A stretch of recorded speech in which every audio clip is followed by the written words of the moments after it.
नमस्कार। हमारे चैनल पर आपका स्वागत है, जहां ताज़ा खबरें बेहद तेजी से आती हैं। शुरू करने से पहले हमें बताएं कि आप कहां से देख रहे हैं। यह जानना हमेशा अच्छा होता है कि बाकी लोग कहां से देख रहे हैं। और जब आप देख रहे हों, तो लाइक एंड सब्सक्राइब जरूर करें, क्योंकि आज का विषय बेहद खास है। चलिए शुरू करते हैं।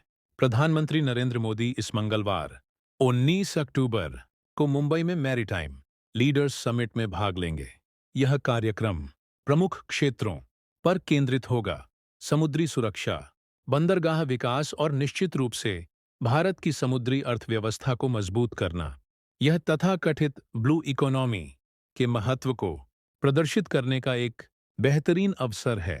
यह एक शानदार आयोजन होगा, जिसमें नौसेना और दुनिया भर के विशेषज्ञ शामिल होंगे।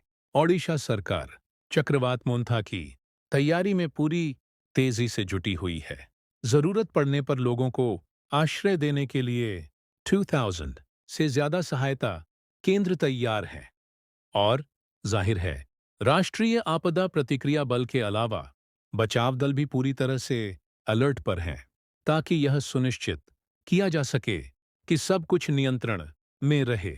स्थिति पर 24 घंटे नजर रखी जा रही है। सुप्रीम कोर्ट से अहम खबर: पूर्व न्यायाधीश रंजना प्रकाश देसाई को 8वें मुआवजा आयोग का नेतृत्व करने के लिए नियुक्त किया गया है, जो भारतीय सिविल सेवकों के वेतन और लाभों की समीक्षा करेगा। एक मजबूत रेज्यूमे के साथ देसाई इस आयोग का नेतृत्व करेंगी और क्या पता इस क्षेत्र में कोई बड़ा बदलाव लाए। भारत के सर्वोच्च न्यायालय ने बाबरी मस्जिद के पुनर्निर्माण की मांग वाली एक याचिका को खारिज कर दिया। न्यायाधीशों के अनुसार इस मुद्दे पर भड़काऊ बातें सामाजिक तनाव को और बढ़ा सकती हैं। न्यायालय ने कहा कि अभिव्यक्ति की स्वतंत्रता की अपनी सीमाएं होती हैं, और जब शांति खतरे में हो तो सावधानी बरतने का समय आ गया है। पाकिस्तान ने लीपा घाटी में गोलीबारी की और भारतीय सेना ने जवाबी कार्रवाई की। भारत ने भी जवाबी कार्रवाई करते हुए कहा कि सीमा पर शांति भंग करने की किसी भी कोशिश का करारा जवाब दिया जाएगा। स्थिति तनावपूर्ण है, लेकिन भारतीय अधिकारी स्थिति पर कड़ी नजर रख रहे हैं। पाकिस्तान और बांग्लादेश के बीच भी तनाव का माहौल है। पाकिस्तान ने दक्षिण एशिया में संबंधों को मजबूत करने के लिए बांग्लादेश के साथ व्यापार को सुगम बनाने हेतु कराची बंदरगाह खोलने का फैसला किया है। विशेषज्ञों का कहना है कि यह कदम पाकिस्तान के लिए भारत पर दबाव बनाने और बांग्लादेश के करीब आने का एक तरीका हो सकता है। महाराष्ट्र में उद्धव ठाकरे और एकनाथ शिंदे के बीच झगड़ा जोरों पर है।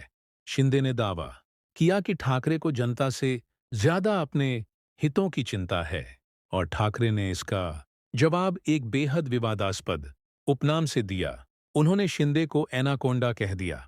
एक सच्चा राजनीतिक युद्ध। देखते हैं यह आगे क्या होता है। देवबंद के मौलाना कारी इसहाक गोरा यह दावा करके विवाद खड़ा कर रहे हैं कि पाकिस्तानी टीवी धारावाहिक भारत में मुस्लिम महिलाओं पर नकारात्मक प्रभाव डाल रहे हैं और तलाक की बढ़ती घटनाओं के लिए इन कार्यक्रमों को जिम्मेदार ठहराते हैं। इस स्थिति ने काफी चर्चा पैदा की है, खासकर इन प्रस्तुतियों के सांस्कृतिक प्रभावों को लेकर। बिहार में राजनीतिक चर्चाओं के बीच भाजपा ने साफ कर दिया है कि नीतीश कुमार ही एनडीए का चेहरा हैं। इस बयान ने पार्टी की साख तो बढ़ाई ही, साथ ही चुनावी माहौल को भी गरमा दिया है। इस बीच अमित शाह और राजनाथ सिंह जैसे प्रमुख भाजपा नेता कल कई रैलियां करेंगे। उम्मीदें बहुत ज्यादा हैं। राष्ट्रपति द्रौपदी मुर्मू ने एक महत्वाकांक्षी लक्ष्य की घोषणा की। 2050 तक भारत सौर ऊर्जा में आत्मनिर्भर बनना चाहता है। राष्ट्रपति ने जोर देकर कहा कि अपनी जरूरतों को पूरा करने के अलावा भारत वैश्विक ऊर्जा समाधानों में भी अग्रणी भूमिका निभाएगा। यह एक अधिक टिकाऊ भविष्य की दिशा में एक बड़ा कदम है। सोने और चांदी की कीमतों में भारी गिरावट के साथ कीमती धातुओं का बाजार बुरी तरह से प्रभावित है। सोने की कीमत अब आरएस योग 118,000 प्रति 10 ग्राम है, जबकि चांदी आरे को 1 किलोई 895 प्रति किलोग्राम पर आ गई है। इसकी वजह क्या है?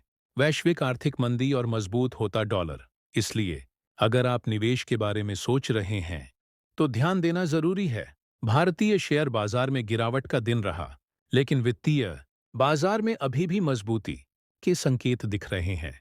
सेंसेक्स 1566 अंक गिरा, लेकिन बैंकिंग क्षेत्र कुछ हद तक संभला। विश्लेषकों का कहना है कि वैश्विक अनिश्चितताओं के बावजूद यह स्थिरता अर्थव्यवस्था के लिए एक अच्छा संकेत है। और सबसे बढ़कर, राष्ट्रपति द्रौपदी मुर्मू ने भारतीय वायु सेना के नवीनतम विमान राफेल में उड़ान भरी। यह सिर्फ एक उड़ान नहीं है, यह भारत की शक्ति और आधुनिकता का प्रतीक है। और जाहिर है, यह इस बात का स्पष्ट संकेत है कि वायुसेना निरंतर विकसित हो रही है। आज के लिए बस इतना ही। दोस्तों, अगर आपको यह पसंद आया तो आपको पता है कि क्या करना है। लाइक करें, शेयर करें और चैनल को सब्सक्राइब करें ताकि आप कोई भी जरूरी खबर मिस ना करें। अगली बार मिलते हैं। अलविदा।